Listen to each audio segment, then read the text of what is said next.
स्वस्ति श्री गणेशाय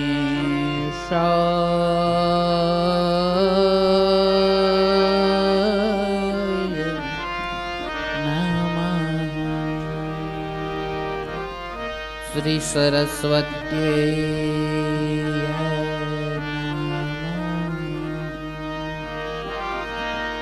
श्री सद्गुरुभ्यो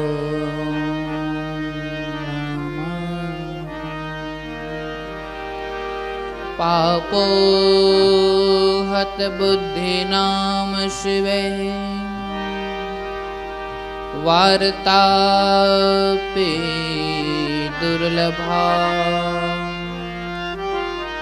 दुर्लभं भारते जन्म दुर्लभं शिवपूजनम् प्रजेशं रमेशं महेशं सुरेशं दिनेशं निशीथेश्वरं वा कदाचित् न जानामि चान्यत् सदाहं शरण्ये गतिस्त्वं त्वमेका भवान्। बोलिए श्री मोमेश्वर महादेव की जय। वाछरा दादानी जय। द्वारिकाधीश की जय। हर्षते मात की जय। हरि ओम नमः पार्वती पतये हर हर महादेव महादेव।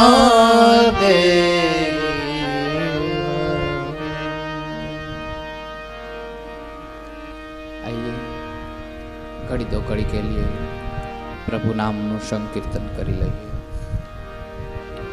ओम शिव परा शिव ओंकारा शिव तव शरणं। ओम शिव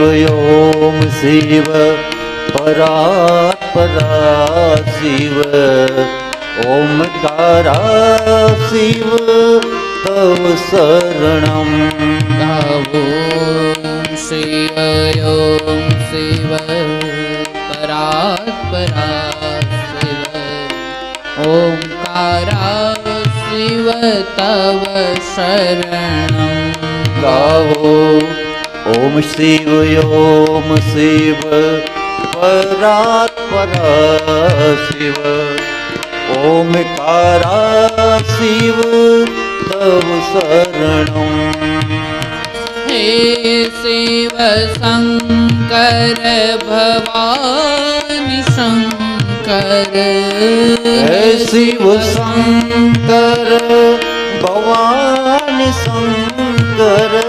उमा महेश्वर तव शरणं। गावो उमा महेश्वर तव शरणं। गावो ओम शिव परा शिव ओंकारा शिव तव शरणं।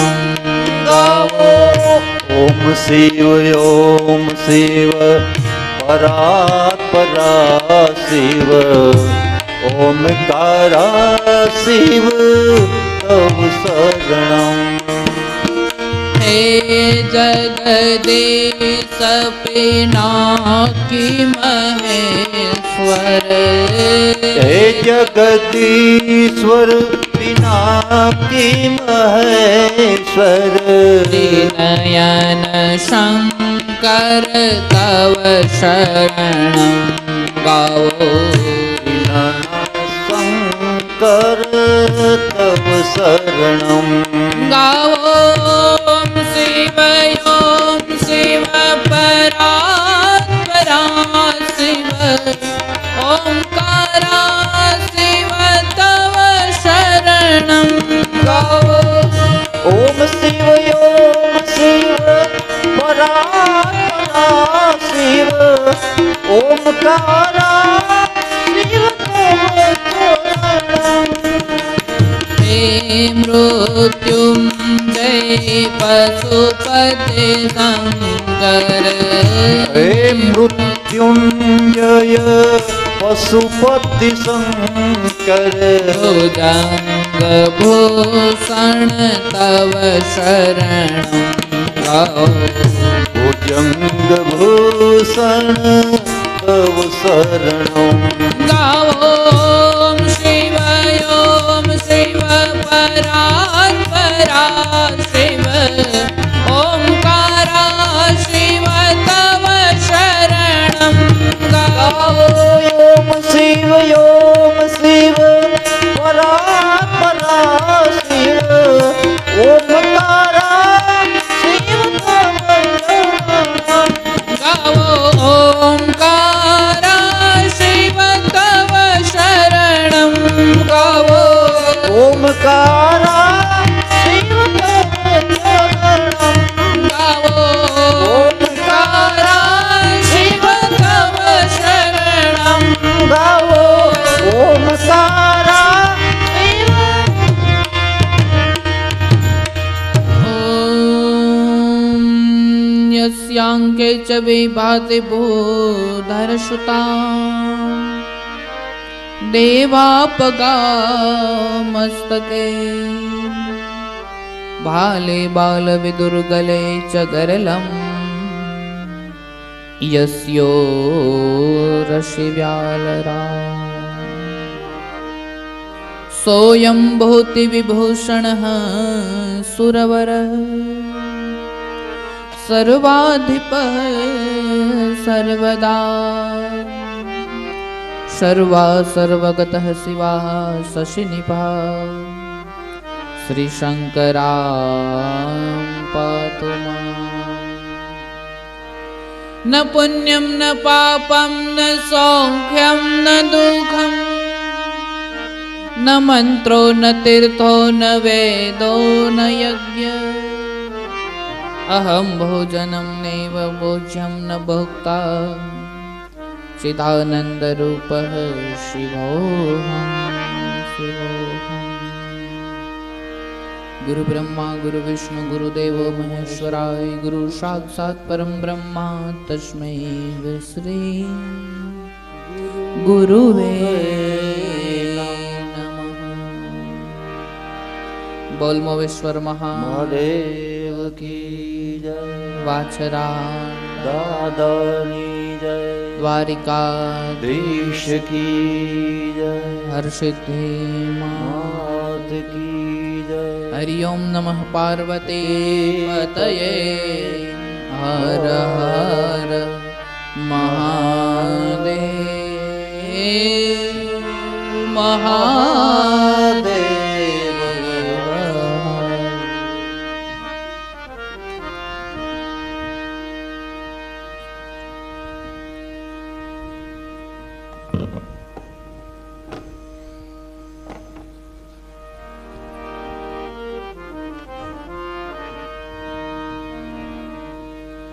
श्री हरिम परमानंदम उपदिष्टारमेश्वरम व्यापकं सर्वलोकानां कारणं त्वं नमाम्यहम्। परमात्मा प्रभु श्री हरिना दिव्य चरण कमलમાં વંદન, મોવેશ્વર મહાદેવના ચરણ કમલમાં વંદન, વાછરા દાદાના ચરણ કમલમાં વંદન, હરસિદ્ધિ માતાના ચરણ કમલમાં વંદન, આપ સર્વના હૃદય કમળમાં બિરાજમાં આત્મ સ્વરૂપ પરમાત્માને મારા જાજા કરીને જય શ્રી કૃષ્ણ, જય સિયારામ, ઓમ નમઃ શિવાય, ઓમ નમો નારાયણ.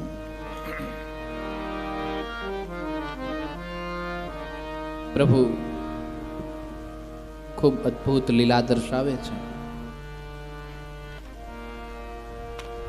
ગણપતિનો જન્મ થયો, દ્વારપાળ બન્યા છે. સંક્ષેપ્તની અંદર કથા કરી હતી. શિવજીના ગણો શિવજી સાથે રહી અને પાર્વતીના દ્વાર પર જાય છે.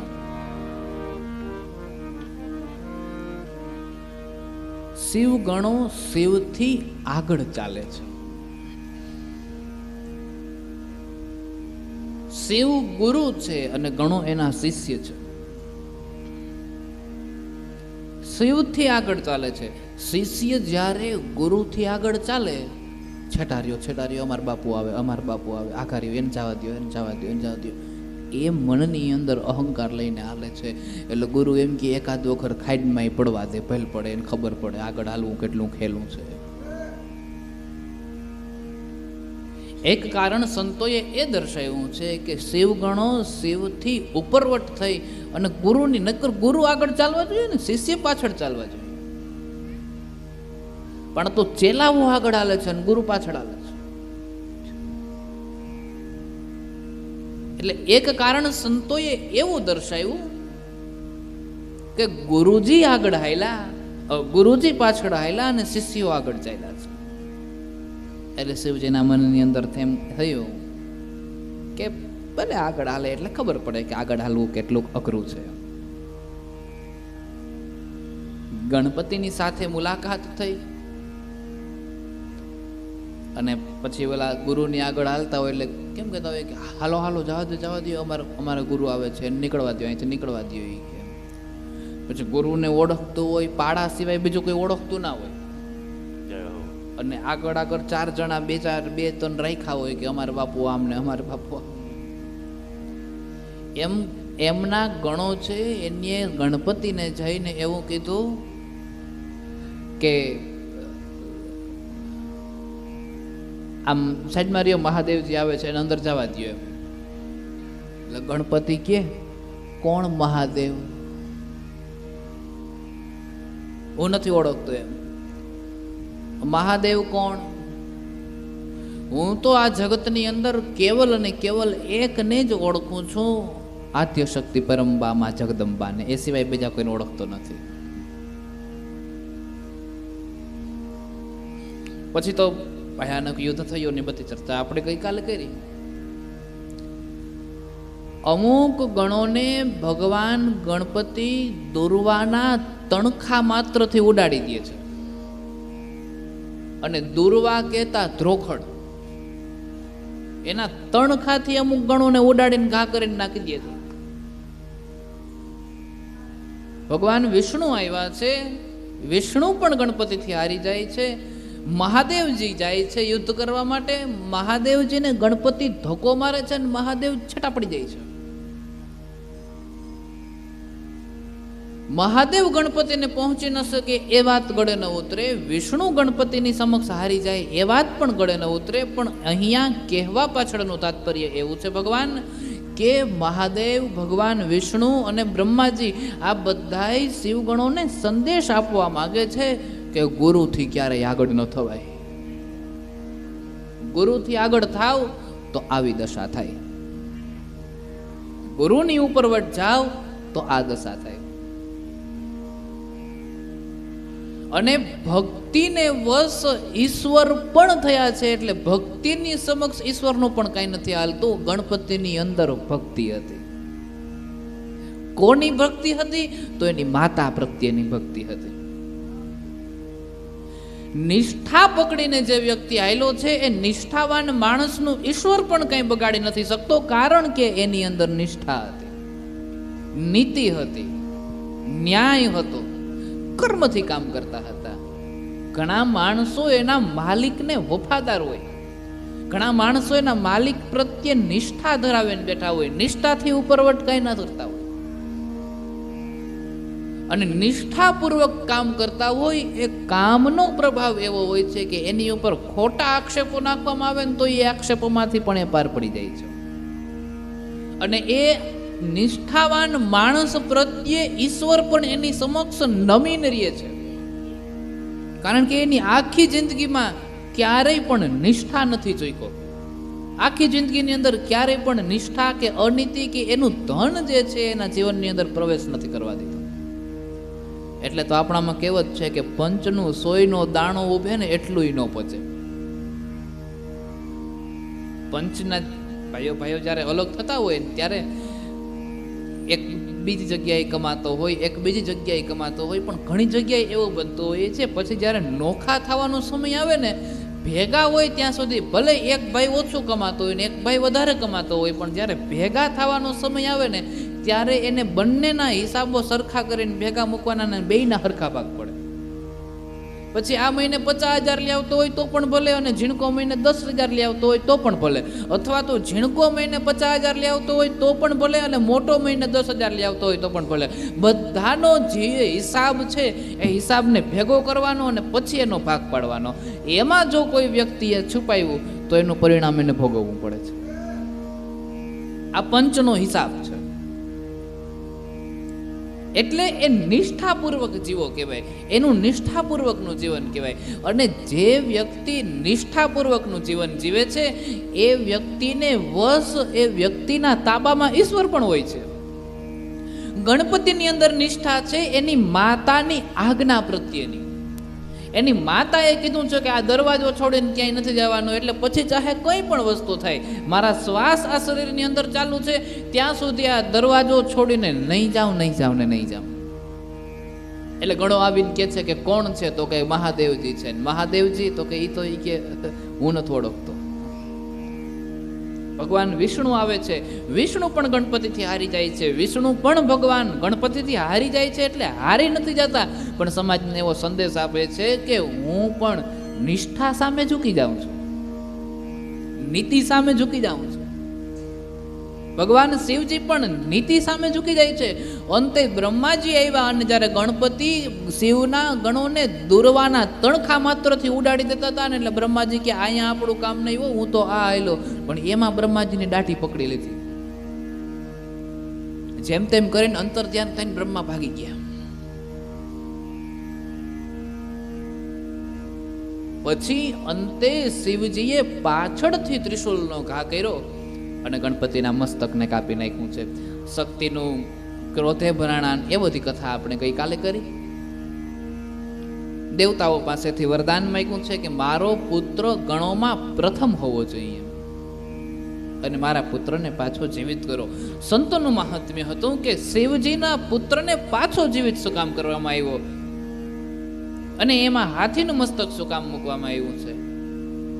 ત્યારે શિવજીએ ગણોને એવું કીધું હતું કે ઉત્તર દિશા તરફ જાઓ, અને ઉત્તર દિશા તરફ જાઓ, પ્રથમ જીવ મળે એનું મસ્તક કાપીને લઈ આવજો.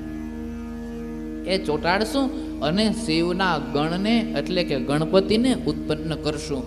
અર્થ ગણપતિ મર્યા નહોતા, ગણપતિ મર્યા નહોતા. ગણપતિ શિવના જ એક અંશ છે અને શિવ ક્યારેય મરે નહીં. આ એક લીલા હતી જે ગણપતિની ઉત્પત્તિ થઈ હતી, એમાં કેવલ અને કેવલ પાર્વતીના ગુણો સમાણા હતા, અને હવે શિવ અને શક્તિના બેયના ગુણ સમાઈ ગયા છે. મસ્તકને જોડીને શિવજીએ ગણપતિનું સર્જન કર્યું છે, અને ગણપતિનું સર્જન થયું છે એટલે એની અંદર શ્રદ્ધા પણ આવી ગયો અને વિશ્વાસ પણ આવી ગયો. શ્રદ્ધા અને વિશ્વાસ બંનેથી, શિવ અને પાર્વતી શ્રદ્ધા અને વિશ્વાસનું સ્વરૂપ છે, અને શ્રદ્ધા અને વિશ્વાસ આ બંને આવી ગયા છે એટલે ભગવાન ગણપતિ જીવિત થઈ ગયા. એટલે હવે પૂર્ણ રીતે સરસ થઈ ગયા છે. કોઈ પણ માણસની અંદર ખુદદારી ઘણી બધી હોય, હિંમત ઘણી બધી હોય, પણ વિવેક ન હોય તો એ રાક્ષસી સ્વભાવ કહેવાય. હિંમત ઘણી બધી હોય પણ એ હિંમતને કોની સામે ઉપયોગ કરવો, કોની સામે રાખવી, કોની સામે મહેનત કરવી, કોની સામે પ્રગટ થવું, જો આ વસ્તુ ના હોય તો એ રાક્ષસી સ્વભાવ થઈ જાય છે. અને એટલા માટે થઈ ભગવાન ગણપતિની અંદર વિવેક અને વિશ્વાસ આ બંને વસ્તુઓનો ઉમેરો થઈ શકે એટલા માટે થઈ પાર્વતીજીએ એનું સર્જન કર્યું હતું. પણ ગણપતિ શિવના અવતાર છે, શિવના જ અંશ અવતાર છે એટલા માટે થઈ. અને શિવ ક્યારેય મૃત્યુ ન પામે, ગણપતિ મર્યા નથી, પણ એની અંદર શિવના અમુક અંશો આવે એટલા માટે થઈ શિવ અને શક્તિ બે ભેગા મળીને એની મૂર્તિ બનાવે. એટલા માટે થઈને ગણપતિના મસ્તક પર હાથીનું મસ્તક જોડી અને શિવજીએ સર્જરી કરી દીધી. આ કારણ હતું. પછી તો વિવેક હોય એટલે મોટી બુદ્ધિ, મોટું પેટ ને સંતોની જુદી જુદી બધી ઉપમાઓ, મોટા કાન, ઝીણી દ્રષ્ટિ, દૂર દૂર સુધીનું દેખાઈ જવું. હાથીની દ્રષ્ટિ ઝીણી હોય, દૂર સુધી દેખાય. મોટું નાક, બધી સૂંઘવાની શક્તિ હોય. મોટું પેટ, બધાની વાતોને પેટમાં રાખવાની શક્તિ હોવી જોઈએ. આની વાત નહીં આને કહેવાની, આની વાત નહીં આને કહેવાની, બધાની વાત પેટની અંદર હોવી જોઈએ. મોટા કાન હોવા જોઈએ, બધાની વાતોને સાંભળવાની ન્યાયપૂર્વક, બધાની સમક્ષ જોવાનું. અને બધાની વાતો કડવી હોય કે ખારી હોય કે તુરી હોય કે જેવી વાતો હોય એને લાડુની જેમ મીઠું સમજીને ખાઈ જવાનું. એકદંતી. પ્રથમમ વક્રતુંડમ ચ एकदन्तं द्वितीयकं तृतीयं कृष्णपिङ्गाक्षं गजवक्त्रं चतुर्थकं लम्बोदरं पञ्चमं च पष्ठमं विकटमेव च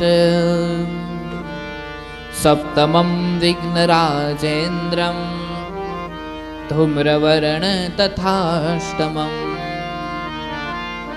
नवमं भालचन्द्रं च दशमं तु विनायकम् एकादशं गणपतिं द्वादशं तु गजाननं द्वादशैतानि नामानि त्रिसन्ध्यं यः पठेन्नरः न च विघ्नभयं तस्य सर्वसिद्धिकरं प्रभो. ભગવાન ગણપતિ ગજાનનના 12 નામ છે. આ 12 નામોના શ્લોક છે. પ્રથમમ વક્રતુંડમ ચ एकदन्तं द्वितीयकं. પહેલું નામ વક્રતુંડ, एकदन्तं द्वितीयकं. બીજું નામ एकदन्तं. તૃતીયમ કૃષ્ણપિંગાક્ષમ. ત્રીજું નામ છે કૃષ્ણપિંગાક્ષ. ગજવક્ત્રમ ચતુર્થકમ. ગજવક્ત્રમ ચોથું નામ. આવી રીતે 12 નામ દર્શાવ્યા છે. અષ્ટમમ વિકટમેવ ચ. એક વિકટમેવ નામ છે. સપ્તમમ વિઘ્નરાજેન્દ્રમ. વિઘ્નરાજેન્દ્રમ, વિઘ્નને હરનારા. ધૂમ્રવર્ણ તથાષ્ટમમ. ધૂમ્રવર્ણ ગણપતિનું નામ છે. એવી રીતે ભગવાનના 12. ત્રિસંધ્યમ યહ પઠેન્નરઃ. સવાર, બપોર અને સાંજ આ ત્રણેય સમય જે ગણપતિના 12 નામોનું સ્મરણ કરે છે. દ્વાદશૈતાની નામાની ત્રિસંધ્યમ યહ પઠેન્નરઃ. 12 નામોનું સ્મરણ જે ત્રણેય સમય, સવાર, બપોર અને સાંજ ત્રણેય સમય કરે છે. ત્રિસંધ્યમ યહ પઠેન્નરઃ ન ચ વિઘ્ન ભયમ તસ્ય. એના જીવનની અંદર કોઈ પણ પ્રકારના વિઘ્ન આવતા નથી. સર્વસિદ્ધિકરમ પ્રભો. અને એને સર્વ પ્રકારની સિદ્ધિઓ પ્રાપ્ત થાય છે. વધારે ન કરી શકીએ તો કઈ નહીં, રોજ સવારે એક વખત તો આ દ્વાદશ નામનું સ્મરણ કરવું જ જોઈએ. એક વખત તો આ દ્વાદશ નામનું સ્મરણ કરવું જોઈએ. આવી જ રીતે ગણપતિ અથર્વશીર્ષનો પાઠ છે. આ ગણપતિ અથર્વશીર્ષનો પાઠ જે કરે છે એ પણ ગણપતિના વખાણ કરે છે. અને એ પણ ગણપતિના વખાણ કરી અને ગણપતિને ખૂબ વિનવે છે, ગણપતિની સાધના કરે છે.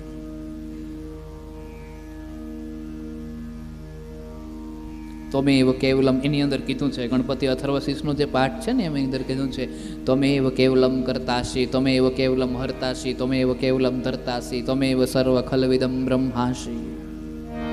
ત્વમ સાક્ષાત આત્માસી નિત્યમ, ઋતમ વચ્મી, ભયમ વચ્મી, સત્યમ વચ્મી. તમે જ એક કેવલ છો જે કરતા છો, તમે જ એક કેવલ છો જે હરતા છો, તમે જ એક કેવલ છો જે ધરતા છો. કરતા હરતા સમહરતા આ જગતની અંદર જે કાંઈ પણ છો એ પ્રભુ પરમાત્મા તમે જ કેવલ છો. તમારા સિવાય બીજું કોઈ આ જગતમાં નથી. ત્વમેવ કેવલમ કર્તાસી, ત્વમેવ કેવલમ હર્તાસી, ત્વમેવ સર્વ ખલ્વિદમ બ્રહ્માસી. ત્વમ સાક્ષાદાત્માસી નિત્યમ, ઋતમ વચ્મી, સત્યમ વચ્મી. અવત્વમ મામ અવભક્તારમ, અવશ્રોતારમ, અવદાતારમ, અવધાતારમ, અવાનુચાનમ, અવશિષ્યમ, અવપશ્ચાતાત, અવપુરસ્તાત, અવોતરાતાત, અવદક્ષિણાતાત, અવચોર્ધ્વાતાત, અવોધરાતાત. સર્વતો મામ પાહિ પાહિ સમંતા. ત્વમ વાङ्मयस्त्वं चिन्मयः, त्वमानन्दमयस्त्वं ब्रह्ममयः, त्वं सच्चिदानन्दादित्योऽसि, त्वं प्रत्यक्षं ब्रह्मासि. त्वं ज्ञानमयो विज्ञानमयोऽसि, सर्वजगदिदं त्वतो जायते, सर्वजगदिदं त्वतिष्ठति, सर्वजगदिदं त्वयि लयमेष्यति, सर्वजगदिदं त्वतो जायते. તમે જ કરતા હરતા સમહરતા આ જગતમાં જે કાંઈ પણ છો એ બધું હે પરમાત્મા, હે ગજાનન ગણપતિ મહારાજ તમે છો. ગણપતિ અથર્વશીર્ષનો આખો પાઠ છે, એકદમ સરળ પાઠ છે, કેવલ 5 મિનિટ થઈ કરતા. પણ ગણપતિ અથર્વશીર્ષનો વધારે ન કરી શકીએ તો ગણપતિ ચોથ આવે ને ત્યારે મહિનામાં 2 ચોથ આવે, મહિનામાં 2 વખત કરીએ ને તોય ઉદ્ધાર થઈ જાય. ગણપતિ કૃપા કરે છે, રિદ્ધિ સિદ્ધિ લાવે છે. અને રિદ્ધિ ને સિદ્ધિ બે ભેગા જ હોય. આપણે એવું હોય કે મારે ખાલી સિદ્ધિ જોઈએ છે અને રિદ્ધિ નથી જોતી, તો એમ ના આવે. તમારામાં રિદ્ધિ હોય ને તો જ સિદ્ધિ આવે, સંસ્કાર હોય તો જ સિદ્ધિ મળે. સંસ્કાર વગર સિદ્ધિ ક્યાંથી આવે? રિદ્ધિ અને સિદ્ધિ બંને એવા છે કે એક સાથે જ હોય છે. કાં રિદ્ધિ જોઈએ ને સિદ્ધિ નથી જોતી એવું ના આવે, સિદ્ધિ જોઈએ ને રિદ્ધિ નથી જોતી એમય ના આવે. રિદ્ધિ અને સિદ્ધિ બંને એક સાથે હોવા જોઈએ. આખો ગણપતિ અથર્વશીર્ષનો પાઠ છે.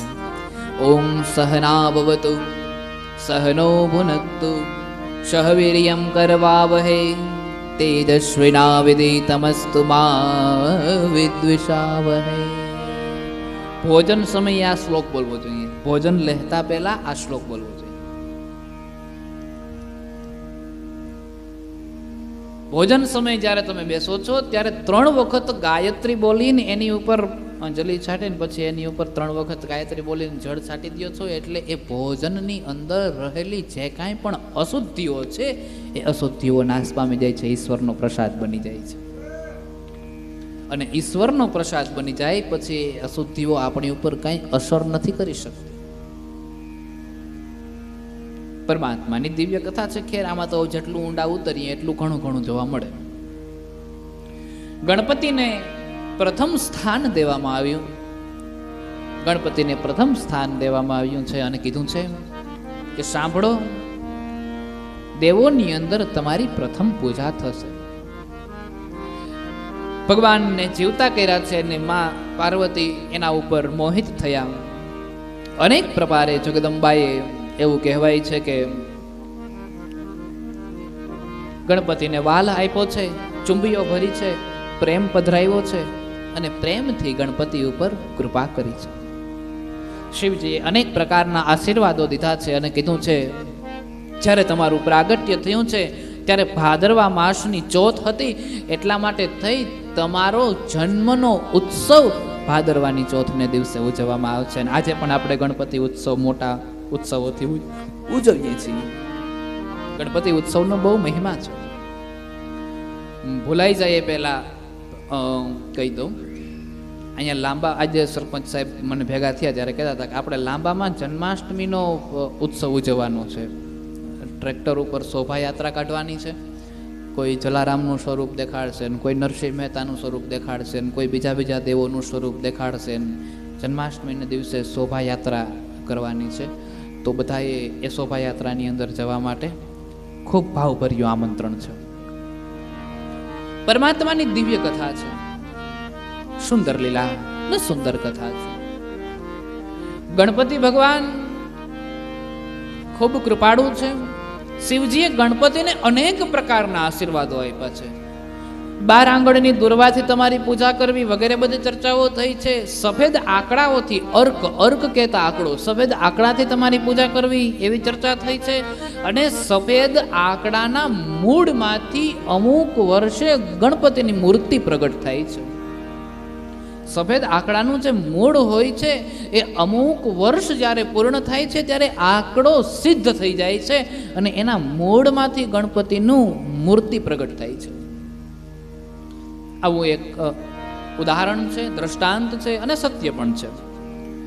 એ બાદ 4 રીતે ભગવાન ગણપતિની પૂજા થાય એવું શિવજીએ કીધું છે.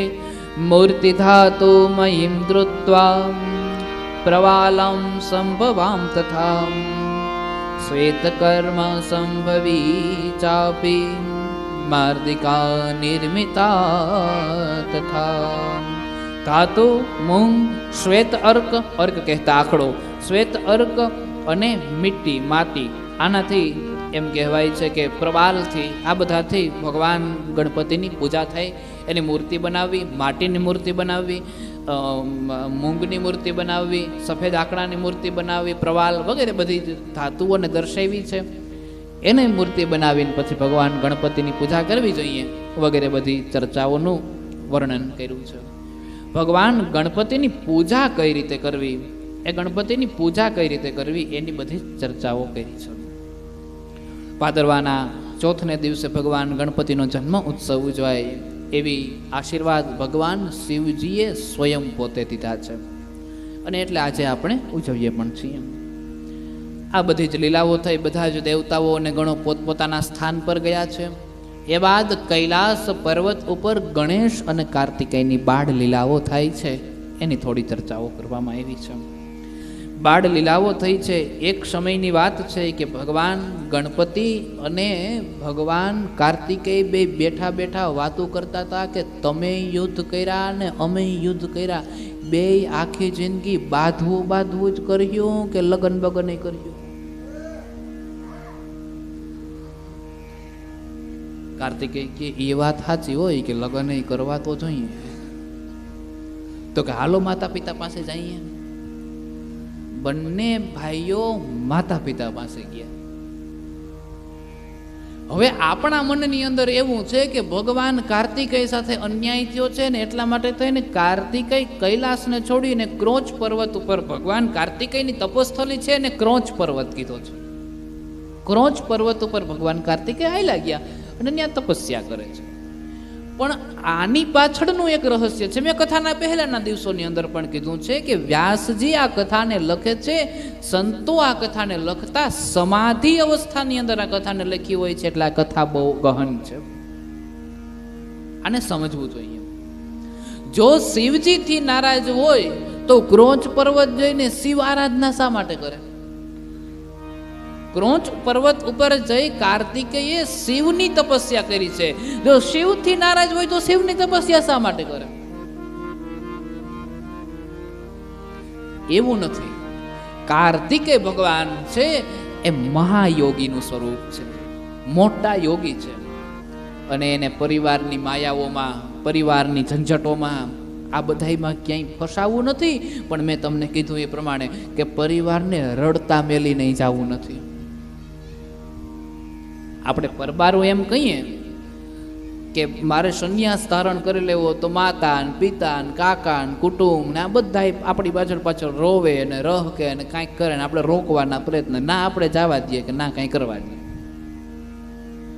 એની જગ્યાએ જ મેં તમને પેલી વાત કીધી એ પ્રમાણે કહીએ તો કે મારા ગુરુએ મને મંત્ર આપ્યો છે અને એ મંત્ર માટે 5 વર્ષની સાધના છે ને હિમાલયમાં જવું પડે ને એ મંત્ર સિદ્ધ થઈ જાય તમે બધાય કરોડપતિ થઈ જાઓ એટલે બધાય ઘરના આવીને વિદાય આપવા આવે તમ તાર જાવ અહીંની કંઈ ઉપાધિ કરતા ને અહીં બધું આયલું જાહે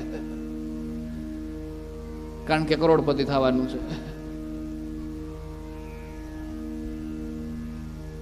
એમ ભગવાન કાર્તિકેય યુક્તિ અપનાવે છે કે મારે પરિવારની ઝંઝટમાં પડવું નથી, આમાં ક્યાંય રહેવું નથી.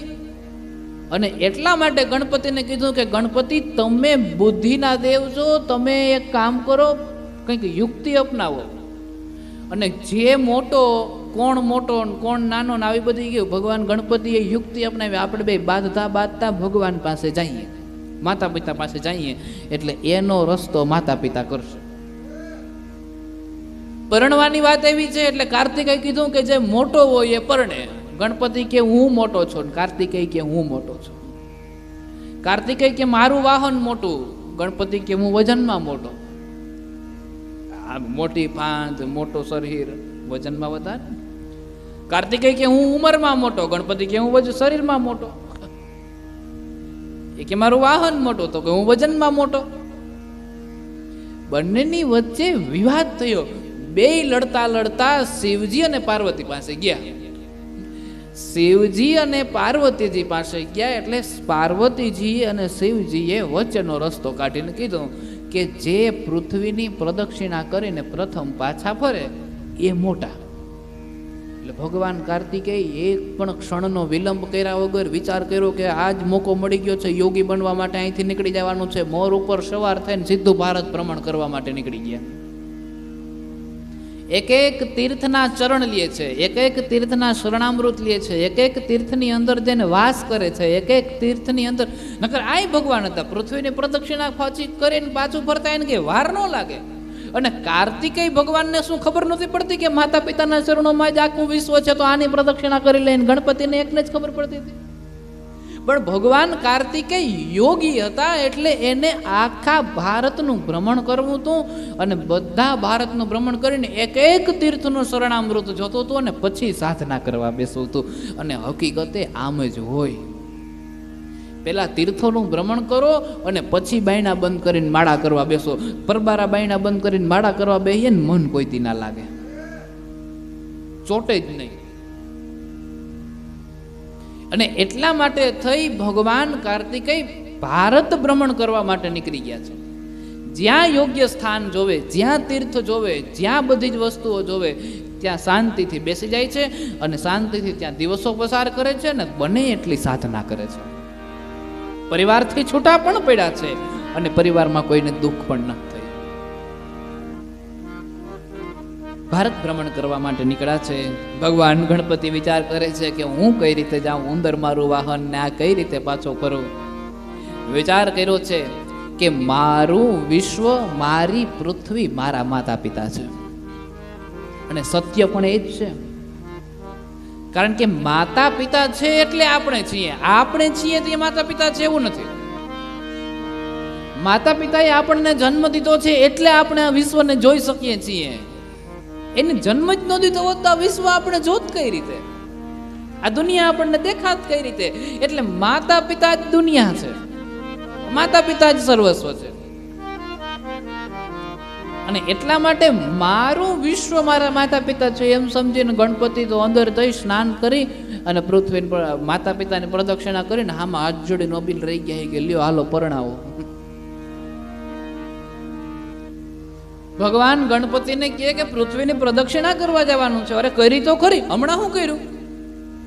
તો શિવ અને પાર્વતી કહે તો તમે મારી પ્રદક્ષિણા કરી છે. ભગવાનને શાસ્ત્રની વાતોમાં નાખીને કહે છે વેદોમાં એવું નથી લખ્યું કે બધું તમારામાંથી ઉત્પન્ન થયું છે.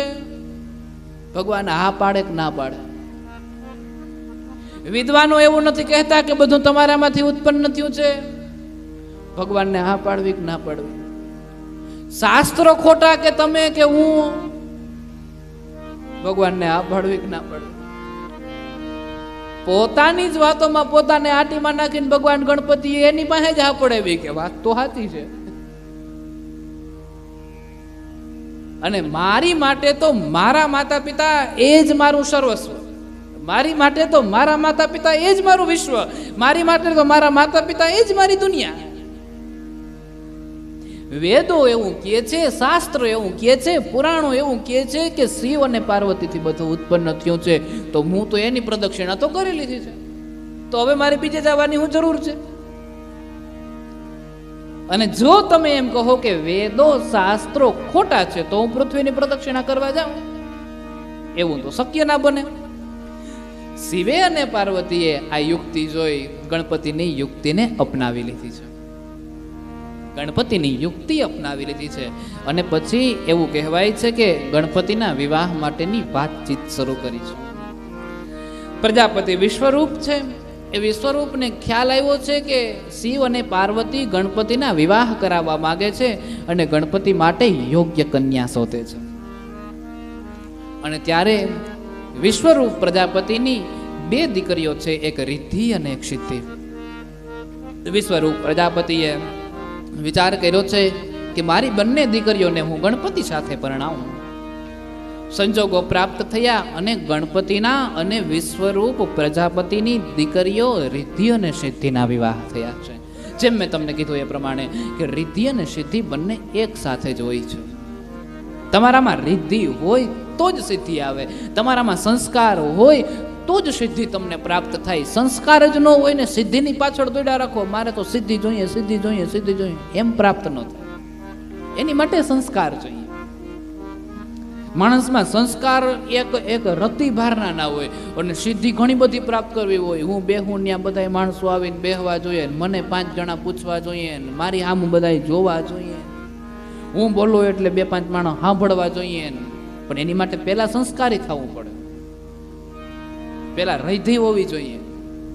રિદ્ધિ હોય તો જ સિદ્ધિ આવે અને રિદ્ધિ સિદ્ધિ હોય તો શુભ લાભ થાય, નહીંતર શુભ લાભ પણ ના થાય. સમય ધીરે ધીરે વીત્યો, ગણપતિ અને રિદ્ધિ સિદ્ધિનો વિવાહ થયો. સમય ધીમે ધીમે વીત્યો અને કાર્તિકેય ભગવાન ભારત ભ્રમણ કરતા કરતા જેવા પાછા ફર્યા ત્યાં તો ગણપતિને 5-5 વર્ષના દીકરા થઈ ગયા. જેવા કૈલાસ તરફ પાછા આવ્યા છે એટલે નારદજીએ કાર્તિકેય ભગવાનને એવું કીધું કે જો તારા માતા પિતાએ તમને ભ્રમણ કરવા મોકલી દીધા ને પાછળથી ગણપતિનો વિવાહ કરાવી દીધો, તમે દૌલા છો, નિવાલા છે. અને આ બાબતને ધ્યાનમાં લઈ મહાયોગી ભગવાન કાર્તિકેયને ભ્રમણનું જે કાર્ય હતું એ કાર્ય પૂર્ણ થયું અને હવે તપસ્યા કરવા માટે બેસવું હતું. એટલા માટે થઈ અને ભગવાન કાર્તિકેય આ બાબતને ધ્યાનમાં લઈ અને લીલા કરે છે અને શિવ અને પાર્વતી પાસે જઈ અને નિરાશાને પ્રગટ કરે છે અને કહે છે કે હું તમારાથી નારાજ છું, રિસાવ છું, હવે હું આ ઘર છોડીને હાલ્યો જાઉં છું. અને ત્યાંથી ભગવાન ચાલ્યા જાય છે ક્રોચ પર્વત ઉપર અને ક્રોચ પર્વત ઉપર જઈને શિવની સાધના કરે છે. પછી બાળક જ્યારે રિહાઈ ગયું હોય અને માતા પિતા એને મનાવવા માટે જાય, અને મનાવવા માટે જાય પછી બાળક એમ કરીને કેમ ભાગી જાય? એમ એક વખત શિવ ને પાર્વતી બે મનાવવા માટે ગયા હતી, કાર્તિકેય કરીને વયા ગયા, છેટા દૂર ભાગી ગયા. એને એમ થયું કે એક તો માંડ ઘર છોડીને આવ્યો છું ને વરી પાછા મારી પાસે આવે છે અને મારી પાસે બેહીએ એટલે મને વરી પાછા ઘર સંસારની માયાની અંદર નાખી લગ્ન કરી લે, પરણી લે ને સ્ત્રી પ્રાપ્ત કરાવે ને બાળકો થાય, એ ઝંઝટમાં આપણે પડવાનું થતું નથી, એના કરતા હું અહીંથી ભાગી જાઉં. એટલે ભગવાન શિવજી ત્યાંથી ભાગી ગયા, ભગવાન કાર્તિકેય ત્યાંથી ભાગી ગયા. ભગવાન માયના નહીં, પછી તો સાધના થઈ છે ને આ કથા આવે છે જ્યોતિર્લિંગ સાથે જોડાઈ જાય છે કે કાર્તિકેયના તપસ્યા દ્વારા ભગવાન શિવજી ત્યાં પ્રગટ થાય છે અને પછી કહે છે કે આપણે અહીંયા જ્યોતિર્મય સ્વરૂપે બિરાજમાન થાવ ને એક જ્યોતિર્લિંગની સ્થાપના થાય છે. એ જ્યોતિર્લિંગની કથા આવશે ત્યારે હું વિસ્તારથી કહીશ, અહીંયા સુધી આ કથાને છોડી દઈએ. ભગવાન કાર્તિકેય છે એક ક્રોચ પર્વત પર જઈ અને શિવની સાધના કરે છે, શિવની તપસ્યા કરે છે. નારદજી દ્વારા આ સંદેશ પ્રાપ્ત થયો. ભગવાન આપણા મનની અંદર એવું હોય છે કે આપણા માતા પિતાને એક દીકરો વધારે વાલો છે અને એક દીકરો ઓછો વાલો છે, પણ એવું નથી. પણ નાનપણથી એક દીકરા ઉપર બધી જવાબદારીઓ હોય છે, એટલા માટે થઈને સમાજની અંદર રહેવા માટે બહુ હોશિયાર બની ગયો હોય છે. અને એક દીકરા ઉપર જવાબદારીઓ ઓછી હોય છે, એટલે એના માટે અંદર સમાજની સમજણ નથી. એટલે જે નબળો હોય ને એ દીકરા ઉપર થોડુંક વધારે ધ્યાન આપે છે કે ઓલાને જરૂર નથી, જરૂર આને છે. જે સંતાન નબળું હોય છે માતા પિતા એની ઉપર વધારે ધ્યાન આપે છે, કારણ કે એ નબળું છે, એને મદદની જરૂર છે, એને સહાયતાની જરૂર છે, એટલે માતા પિતા એને મદદ કરે છે. જે બળવાન છે અને જે નબળાઈ જેની અંદર નથી એના ઉપર માતા પિતા ધ્યાન નથી દેતા, કારણ કે એને ખબર છે કે એને જરૂર નથી. પણ એ સમયે સંતાન એવું સમજી લે છે કે માતા પિતા અમારા બંનેની વચ્ચે ભેદભાવ કરે છે. પણ ભેદભાવ નથી હોતા. મા બાપને સંતાનો સરખા જ હોય છે, કોઈ વાલું કે દવલું નથી હોતું. પરંતુ જે સંતાન વધારે નબળું છે માતા પિતા એની ઉપર વધારે ધ્યાન આપે છે. બે દીકરા હોય ને પછી નોખા થાય, એક દીકરાને સધરતા હોય ને એક દીકરાને દુબળપણ હોય, ત્યારે માતા પિતા હંમેશા દુબળા હોય ને એના ભેગા હોય. આ સત્ય છે, મોટું સત્ય છે, તમારે જ્યાં જોવું હોય ને જોઈ લેજો. નહીતર એ તો ગાંઠનું નુકસાની વાળું છે ને કે જેટલા માણસો વધારે એટલો ખર્ચો વધારે ને, વડું ઘર હોય એ ખર્ચ વધારે હોય. પણ એના ભેગા છે શા માટે?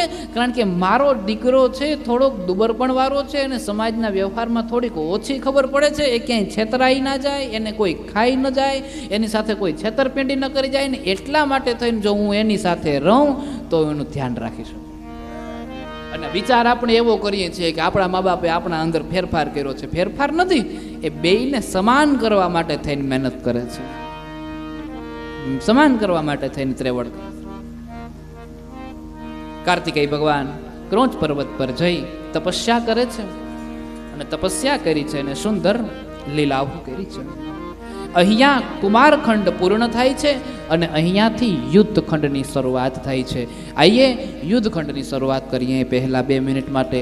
નમઃ શિવાય, નમઃ શિવાય, નમઃ શિવાય, નમઃ શિવાય, નમઃ શિવાય, નમઃ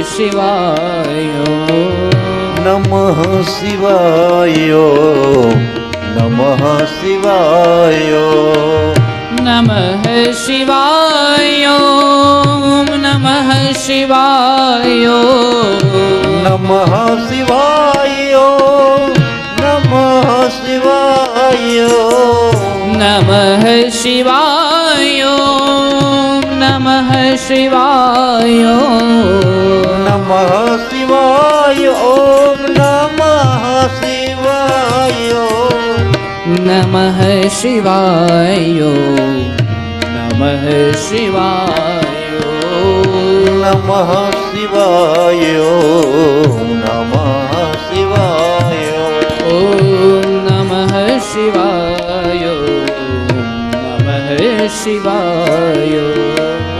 નમઃ શિવાય, નમઃ શિવાય. કથમ દદાહ ભગવાન ગરાણી સુરદ્વીષા.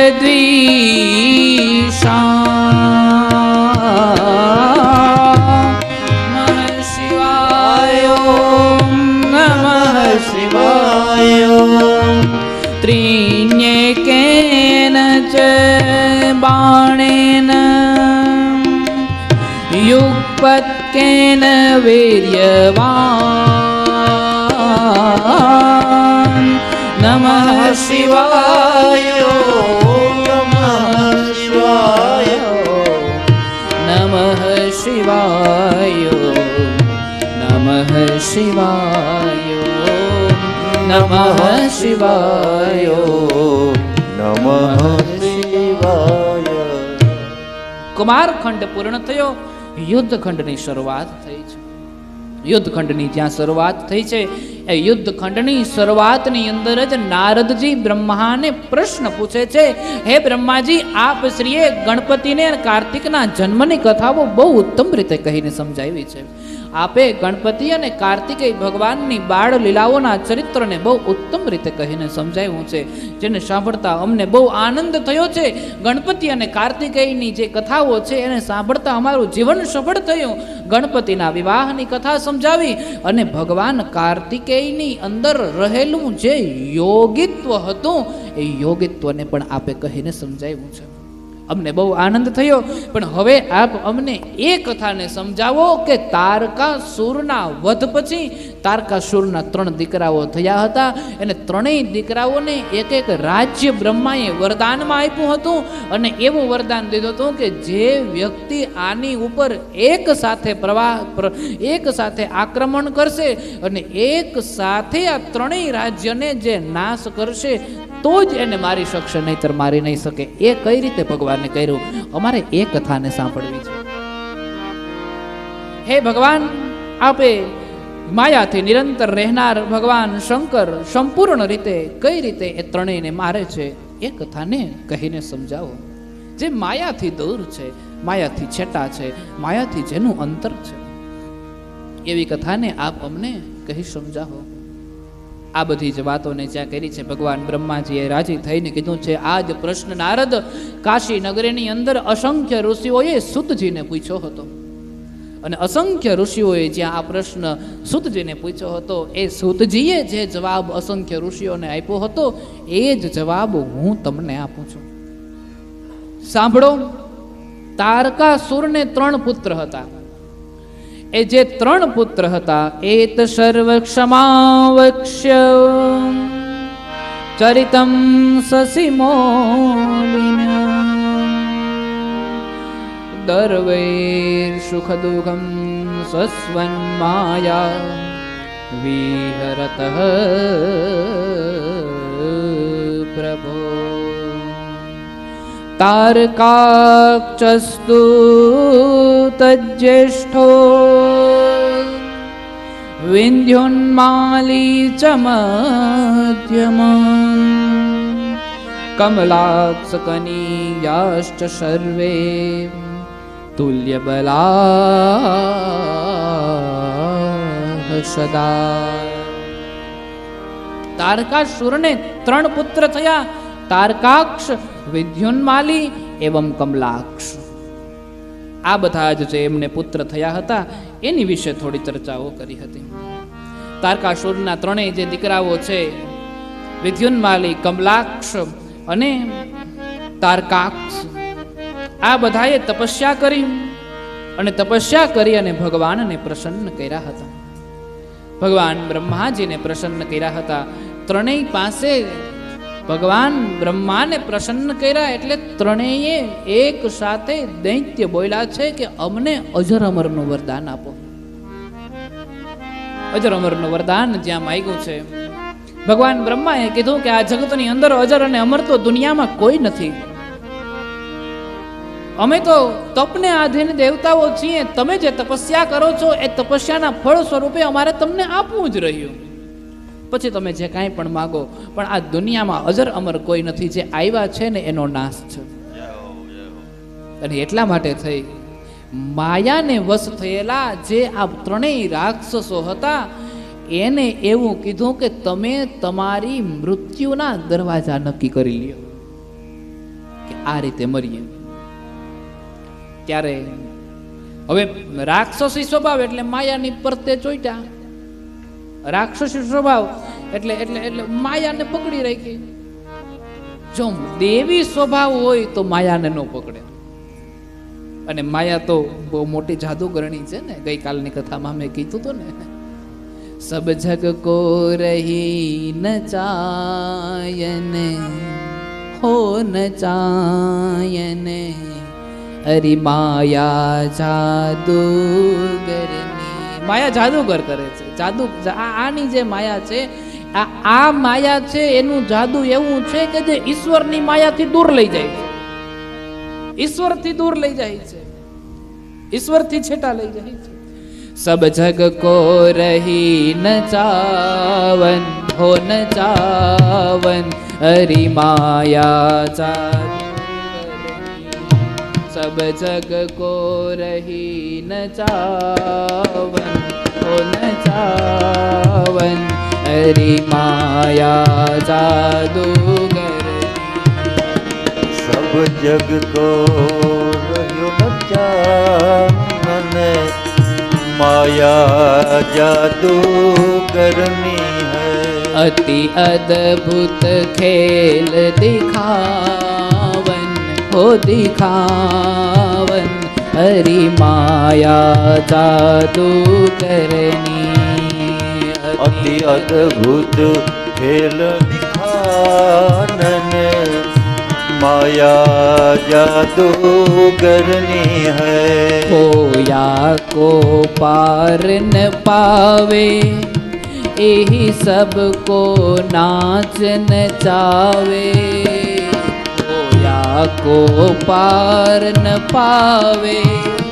यही सब को नाच नचावे दुख में सुख को दर्शावे दर्शावे औरी माया जादूगरनी दुख सुख को દર્શાવે અરે माया જાદૂગરની હૈ दुख में सुख को दर्शावे दर्शावे और माया जादूगरनी ઓ માયા જાદૂગરની હૈ दुख में सुख को दर्शावे मानस જ્યારે દુખી હોય ને ત્યારે વિચાર કરી રાખે કે મને સુખ ક્યારે પ્રાપ્ત થાય સુખ ક્યારે પ્રાપ્ત થાય સુખ ક્યારે પ્રાપ્ત થાય અરે માયા જાદુગર આ જાદુગરની એવી માયા છે ઈશ્વરના માયા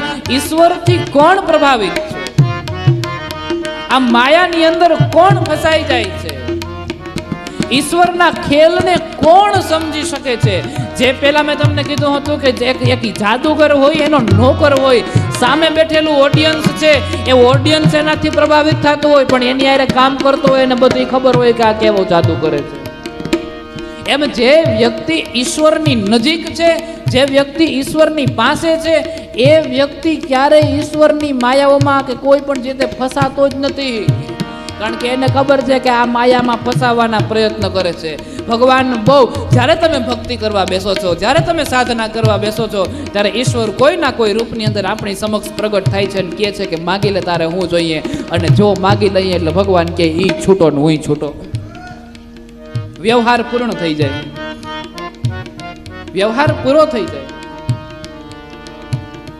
અને એટલા માટે થઈ અને ઈશ્વરની માયાથી કોણ બચી શક્યું છે જે ઈશ્વરની ભક્તિ કરી લે એ જ બચી જાય છે કારણ કે ઈશ્વરની જો ભક્તિ કરી લો તો ઈશ્વરની ભક્તિ કર્યા પછી આપણને પ્રાપ્ત થઈ જાય છે ને બોલે શું પ્રાપ્ત થાય છે તો કે ઈશ્વરની માયા કેવી છે ને એની આપણને ખબર પડી જાય એટલે એની માયામાં બહુ ફસાવાનો પ્રયત્ન ના કરીએ ઓરી માયા જાદુગરની ઓરી માયા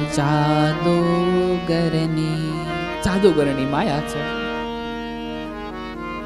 દૈત્યોએ માગ્યું છે કે અમને અજરમર થવાનું વરદાન આપો બ્રહ્માજી કે એ શક્ય ન બને અજરમર નથી થવાય તમારે મૃત્યુના રસ્તા જે કાંઈ પણ જોતા હોય એ રસ્તા શોધી લ્યો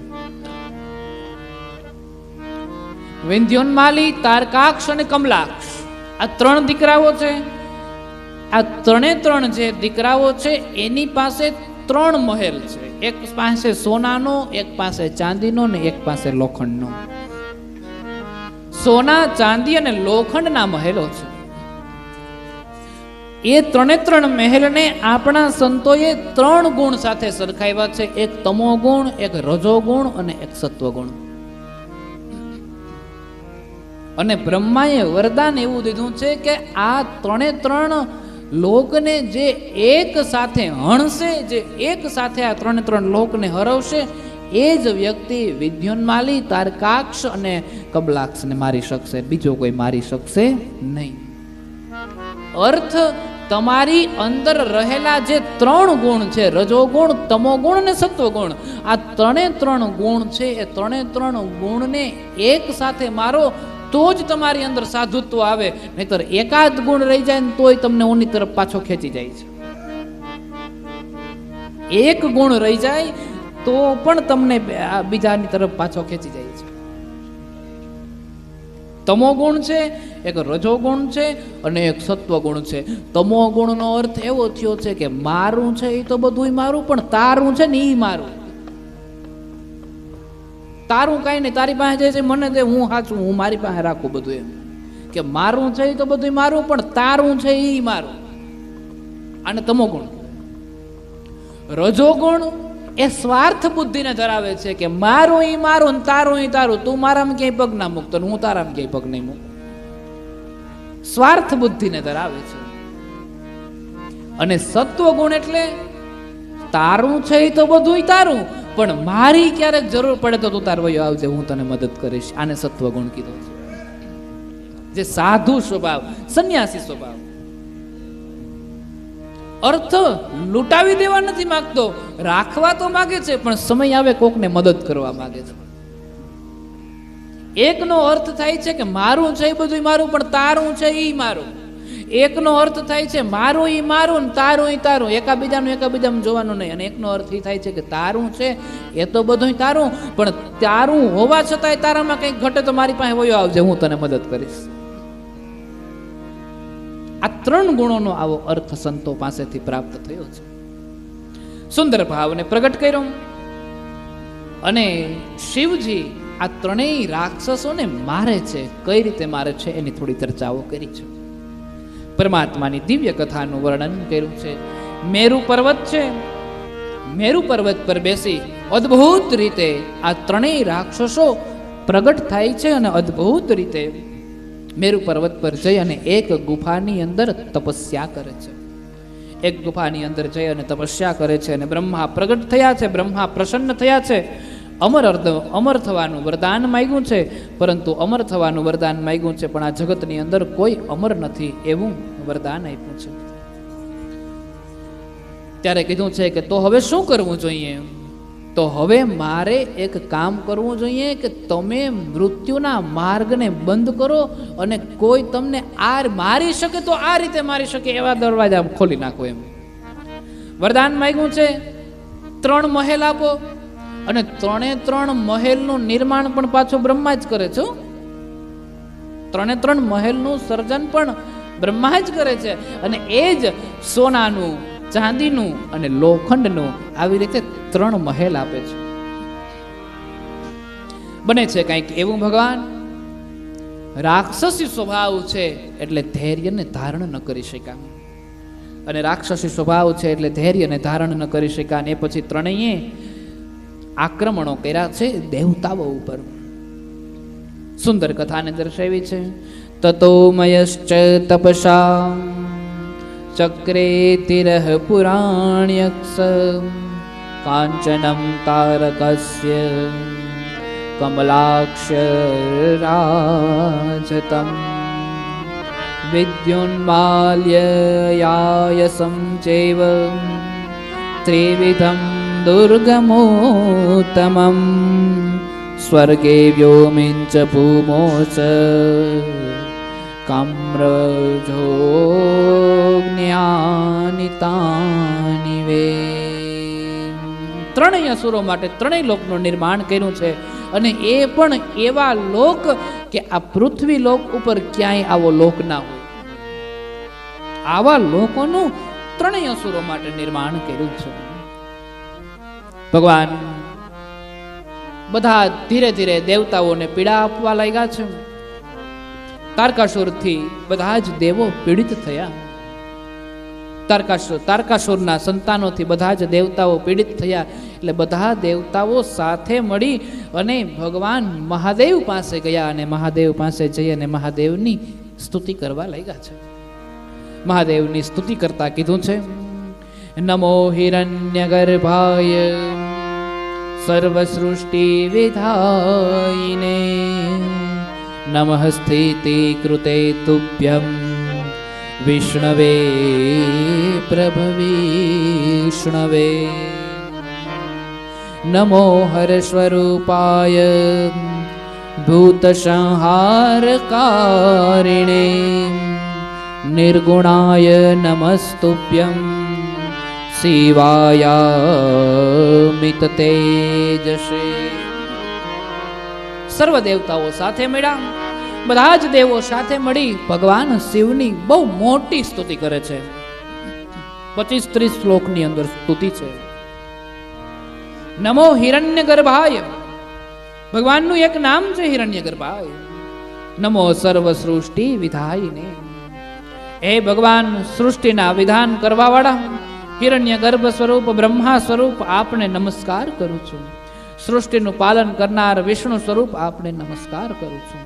સંપૂર્ણ પ્રાણીઓનો સંહાર કરનારા નમો હર સ્વરૂપાય ભૂત સંહારકારિણે, સંહારકારિણે સંપૂર્ણ પ્રાણીઓનો નાશ કરનારા, વિનાશ કરનારા હે પ્રભુ પરમાત્મા આપને નમસ્કાર કરું છું. નિર્ગુણાય નમસ્તુભ્યમ, જે નિર્ગુણ સ્વરૂપ છે અને અમિત તેજસ્વી છે એવા પરમાત્મા શિવને હું નમસ્કાર કરું છું. અને શિવાય મિત તેજસે અવસ્થારહિતાયાથ નિર્વિકારાય વર્ચસે મહાભૂતાત્મભૂતાય નિર્લિપ્તાય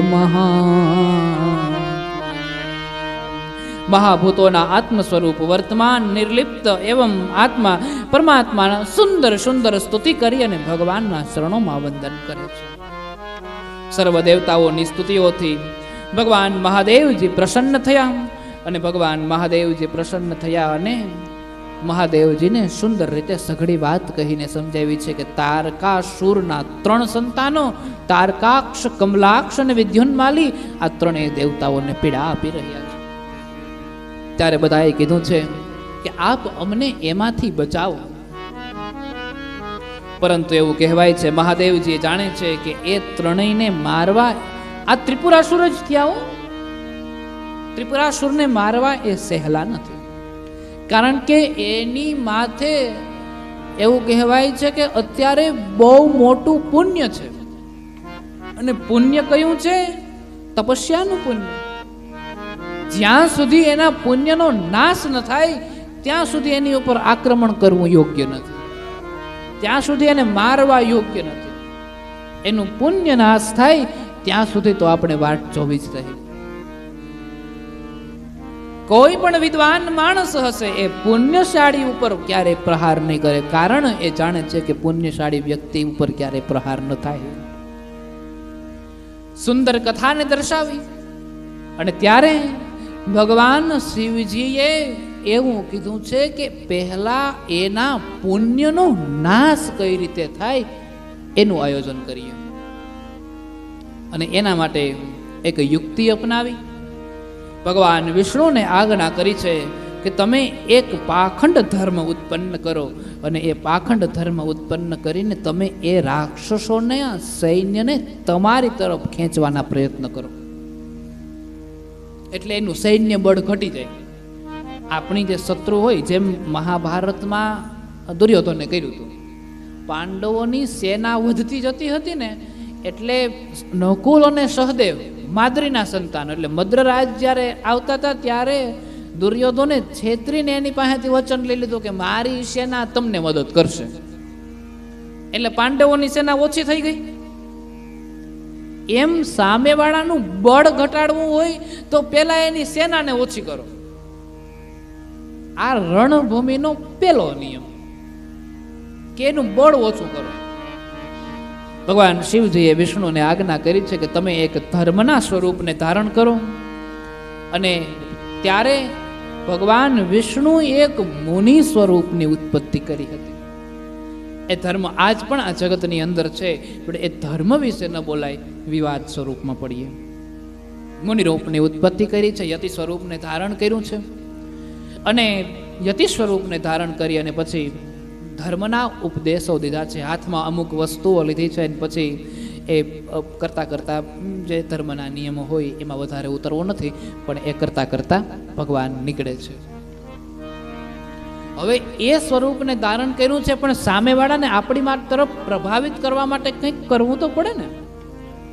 આપણે જે કાંઈ વસ્તુ કરીએ છીએ સામેવાળાને આપણી ઉપર પ્રભાવ પડે એના માટે કંઈક કરવું પડે ને. એના માટે નારદજીને મોહરા બનાવ્યા છે. અને નારદજીને ભગવાને કીધું છે કે તમે મારી પાસે આવો અને દીક્ષાને ધારણ કરો. કારણ કે આમાં જોઈએ પાછો એવો વ્યક્તિ જે રાક્ષસોમાં હાલે અને દેવોમાં હાલે. નારદ એવા વ્યક્તિ છે કે કંસને ન્યાય ચા પી આવે ને કહેતા આવે કે આમ છે ને તેમ છે ને, નંદને ન્યા જઈને કહી આવે કે ધ્યાન રાખજો હો, ઓલો આયોજન કરે છે મારી નાખવાનું. એ બે જગ્યાએ ચા કોપી પીતા આવે ને બે જગ્યાએ બધું કરતા આવે અને બે યારે હાલે ખરા પાછા, એને કોઈ કઈ કહે નહીં. નારદજીને આગળ મોહરા કર્યા છે. નારદજીને મોહરો કરીને નારદને કીધું છે કે આપ દીક્ષાને ધારણ કરો. એ વિષ્ણુના સ્વરૂપને જે ધર્મનું ધારણ કર્યું હતું એ દીક્ષાને ધારણ કર્યું ને એટલે રાક્ષસો જોતા હતા કે નારદજીએ દીક્ષા લીધી. હવે રાક્ષસો બુદ્ધિશાળી નહોતા, અકલમઠા હતા. નકલમઠા લોટકા બહુ હોય, એ કથામાં અનેક વાર મેં કીધું છે.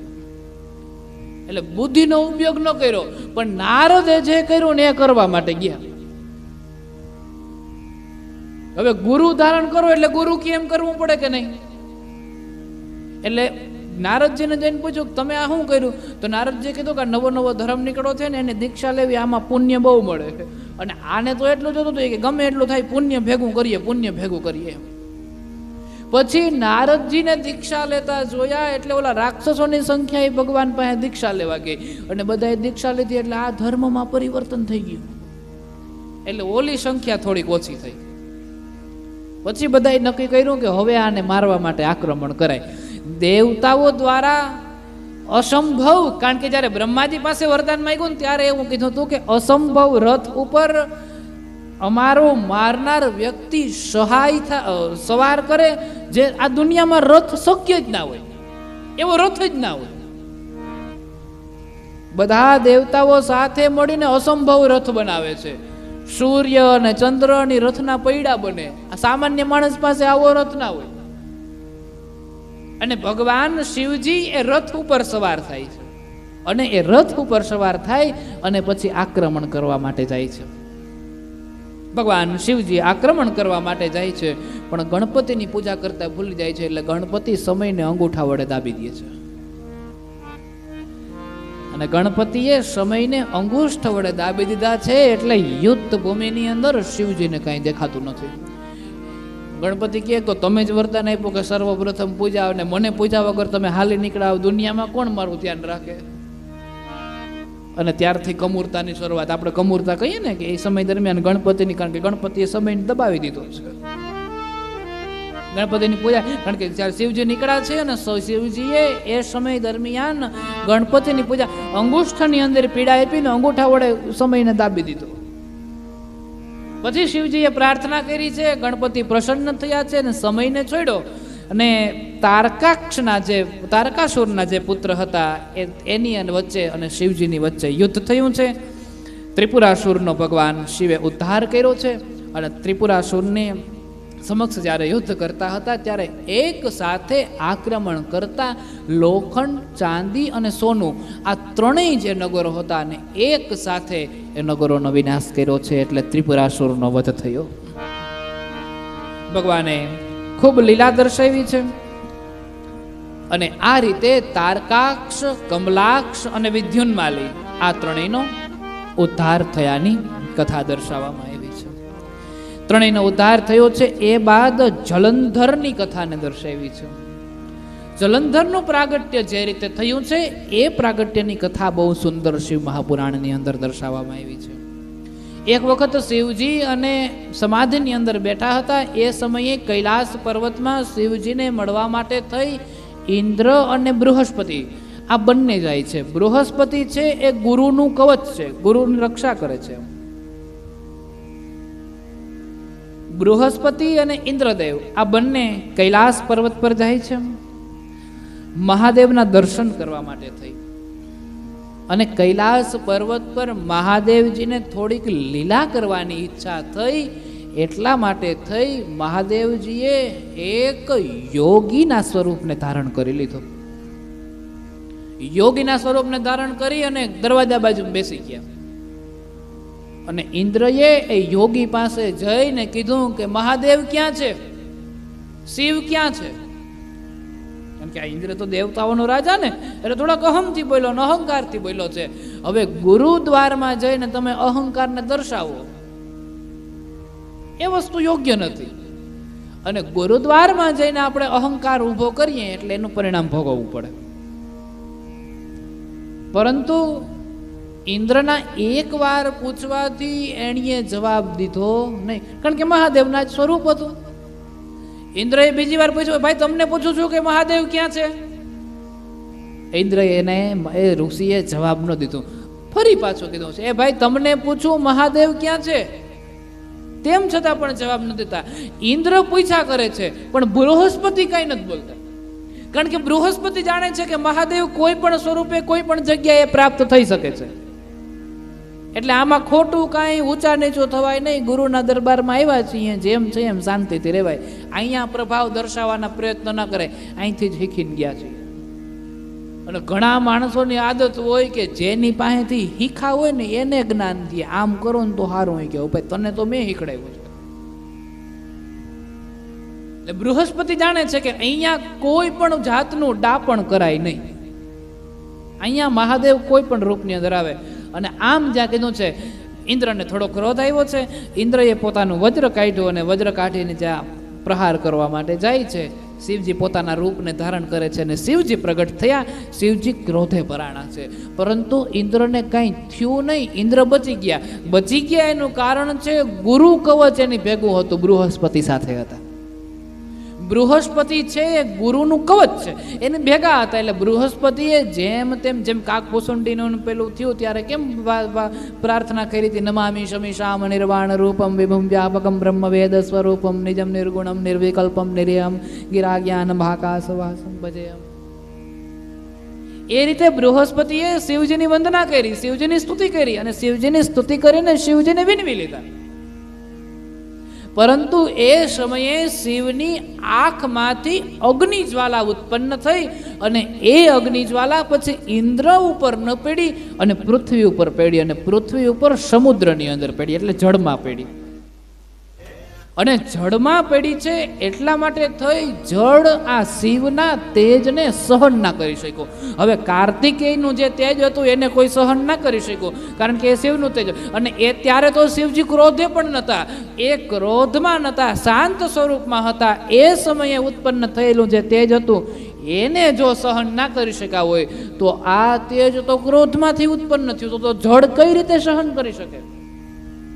સમુદ્ર સહન ન કરી શક્યું. એટલે સમુદ્રએ એ તેજને કિનારા ઉપર છોડી દીધું, ને એ કિનારા ઉપર એક બાળકનું સ્વરૂપ ઉત્પન્ન થયું છે. અને જલમાંથી બાળક ઉત્પન્ન, એ લોકો દુનિયાને તો ખબર ના હોય કે શિવજીની આંખમાંથી તેજ ઉત્પન્ન થયું ને પડ્યું છે ક્ષાર સમુદ્રની અંદર, અને એ દુનિયા તો જાણતી નથી. અને જળમાંથી ઉત્પન્ન થયું એટલે એનું નામ જલંધર પડ્યું.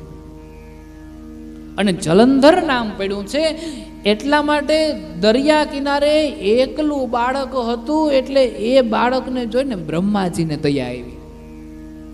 બ્રહ્માના મનની અંદર એવું થયું કે આ બાળકને હું ખોડે બેહાડી લઉં અને આનું લાલન પાલન કરું.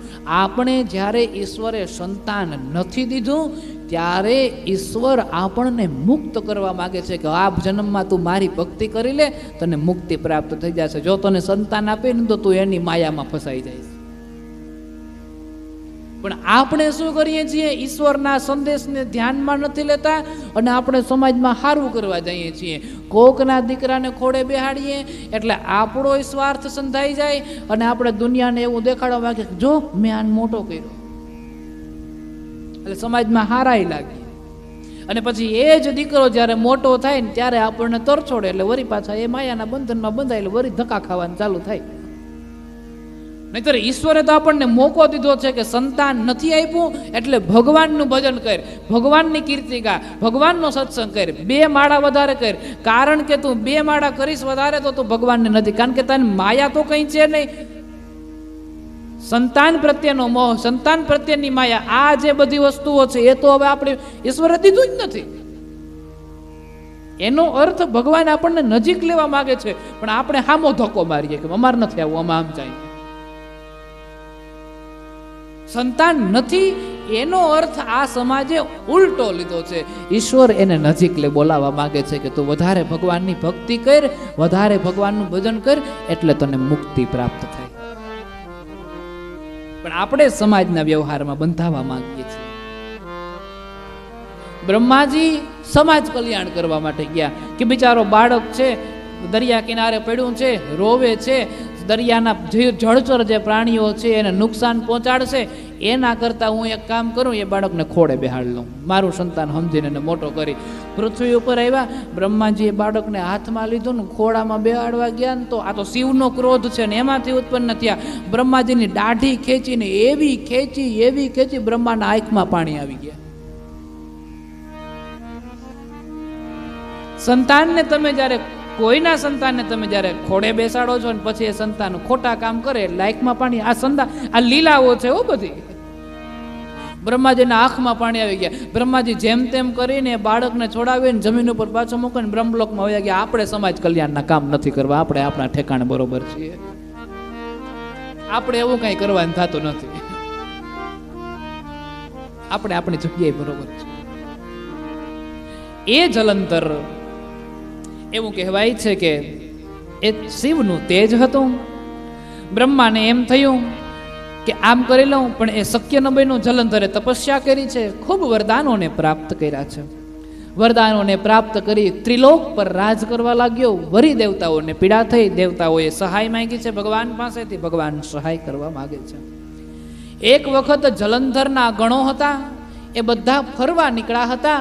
દેવતાઓની પીડાએ શિવજીને વિનવ્યા હતા કે તમે અમને આ પીડામાંથી બચાવો. એટલે શિવજી એક લીલા કરવા માટે થઈ અને ઋષિ સ્વરૂપને ધારણ કરી, મુનિ સ્વરૂપને ધારણ કરી અને પૃથ્વી ઉપર તપસ્યા કરવા માટે બેઠા. એ સમયે એમની સાથે જગદંબા પણ એક સુંદર સ્ત્રીના રૂપને ધારણ કરીને બેઠા હતા. સુંદર સ્ત્રીના રૂપને ધારણ કરીને બેઠા હતા. સમય આવતા એવું કીધું છે કે જલંધર જે હતો એ જલંધર એ સ્ત્રીને અને ઋષિને જોઈ જાય છે.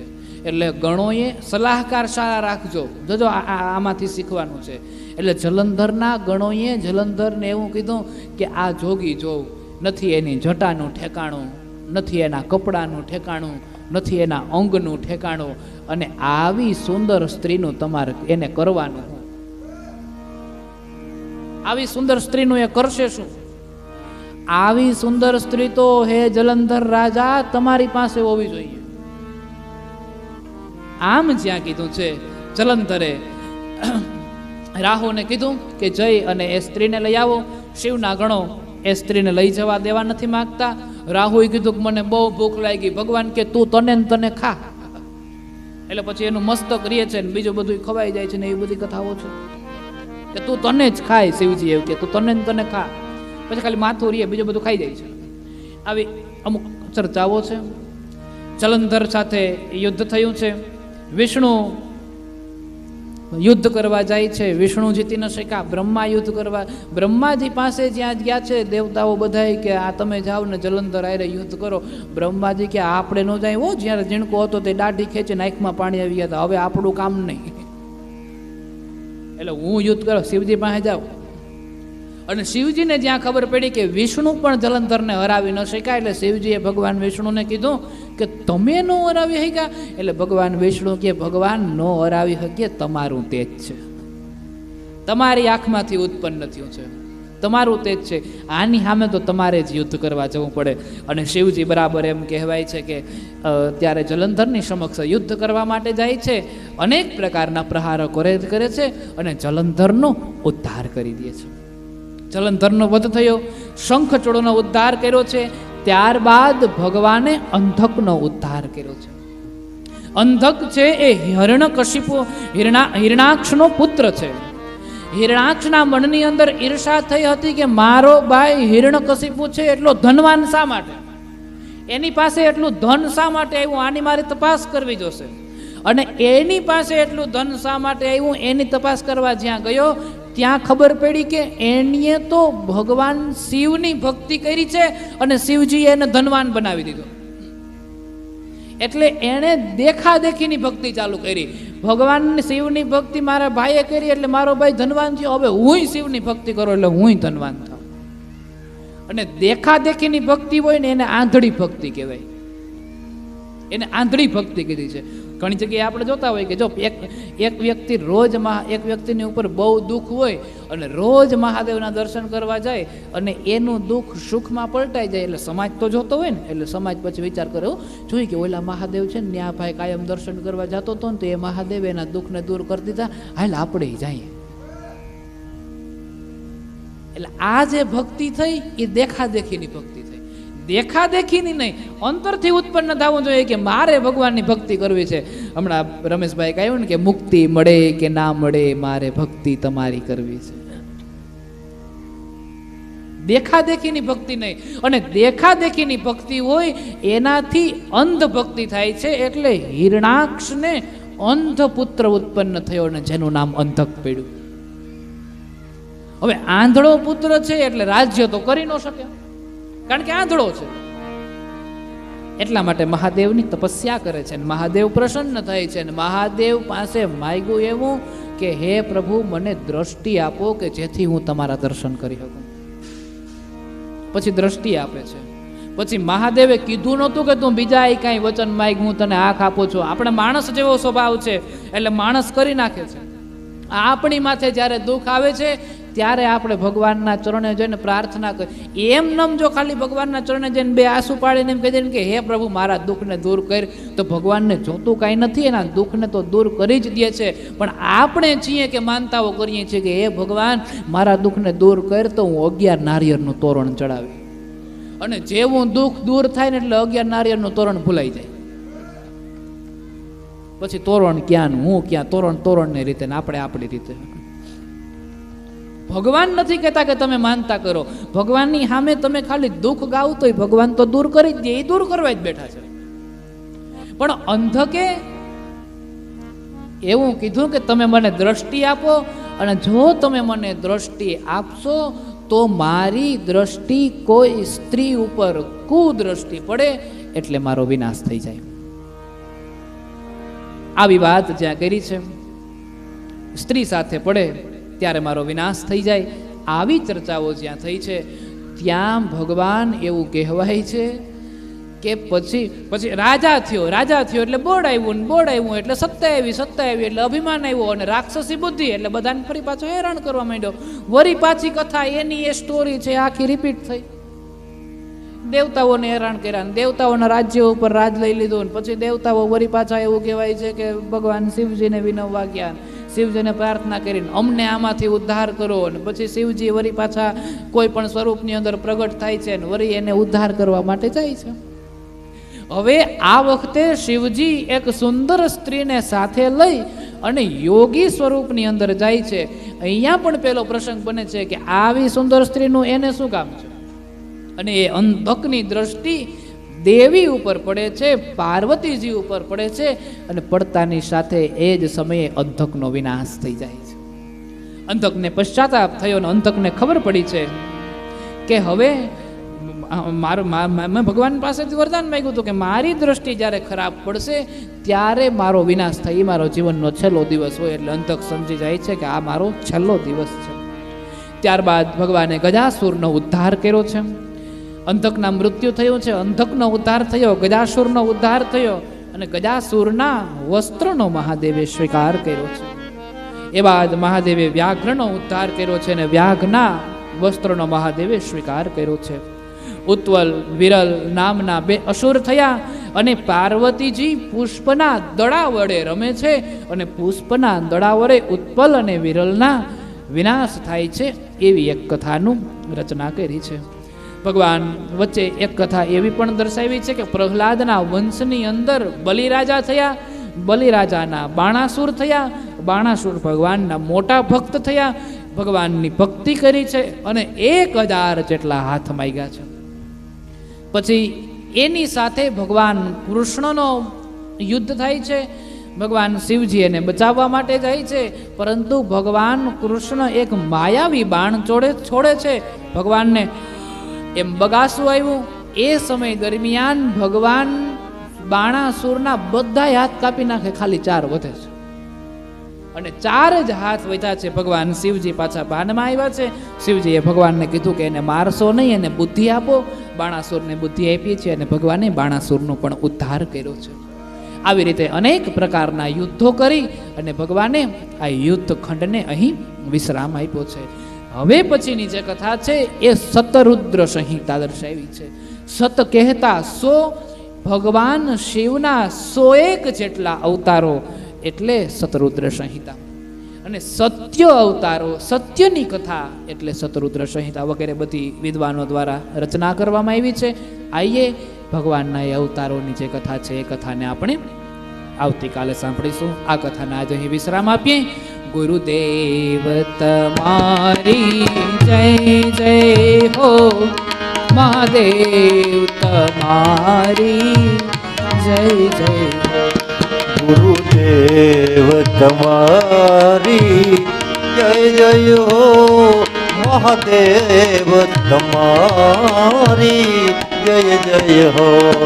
ગુરુદેવ તમારી જય જય, ગુરુદેવ તમારી જય જય હો, મહાદેવ તમારી જય જય હો. મહાદેવ તમારી જય જય હો. ગુરુદેવ તમારી જય જય હો, મહાદેવ તમારી જય જય. ગુરુદેવ તમારી જય જય હો, મહાદેવ તમારી જય જય હો. ગુરુદેવ તમારી જય જય હો, મહાદેવ તમારી જય જય હો. ગુરુદેવ તમારી જય જય હો, મહાદેવ તમારી જય જય હો. મહાદેવ તમારી જય જય હો, મહાદેવ તમારી જય જય હો. મહાદેવ તમારી જય જય હો, મહાદેવ તમારી જય જય હો. મહાદેવ તમારી જય જય હો, મહાદેવ તમારી જય જય હો. મહાદેવ તમારી જય જય હો, મહાદેવ તમારી જય જય હો. ગુરુદેવ તમારી જય જય હો, ગુરુદેવ તમારી જય જય હો, ગુરુદેવ તમારી જય જય જય હો. બોલ મહેશ્વર મહાદેવ કી જય. વાજરા દાદાની જય. દ્વારિકાધીશ કી જય. હરસિદ્ધિ માત કી જય.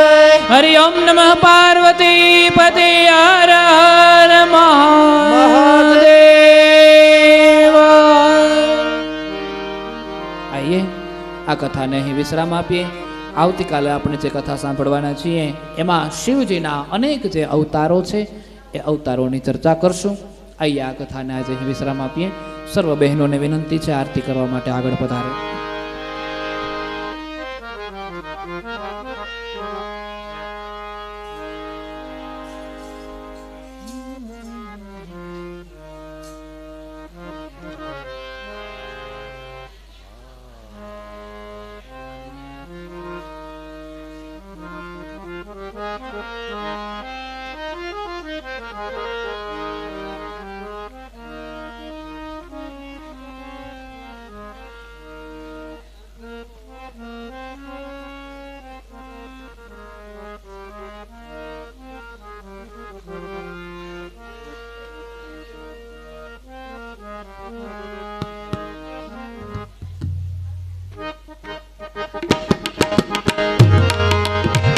जय शिव ओमकारा,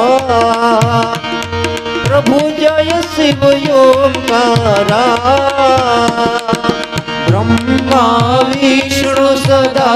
શિવ બ્રહ્મા વિષ્ણુ સદા શિવ અર્ધાંગે તારા ઓમ જય શિવ ઓંકારા શંકાદિક બ્રહ્માદિક ભૂતાદિક સંગે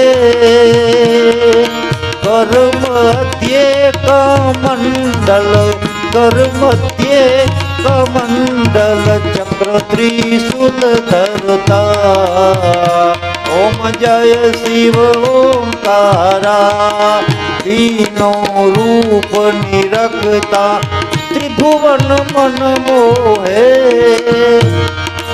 અક્ષમાલા વનમાલા અક્ષમાલા વનમાલા રુદ્રમાલા ધારી ઓમ જય શિવ ઓંકારા કર્પૂર ગૌરમ કરુણાવતારમ સંસાર સારમ ભુજગેન્દ્રહારમ સદા વસંતમ હૃદયારવિંદે ભવમ ભવાની સહિતમ નમામિ મંગલમ ભગવાન શંભુ મંગલમ વૃષભધ્વજા મંગલમ પાર્વતીનાથ મંગલાય તનો હરિ સર્વ મંગલ માંગલ્યે શિવે સર્વાર્થ સાધિકે શરણ્ય ત્રંબકે ગૌરી નારાયણી નમોસ્તુતે નારાયણી નમોસ્તુતે નારાયણી નમોસ્તુતે નારાયણી નમો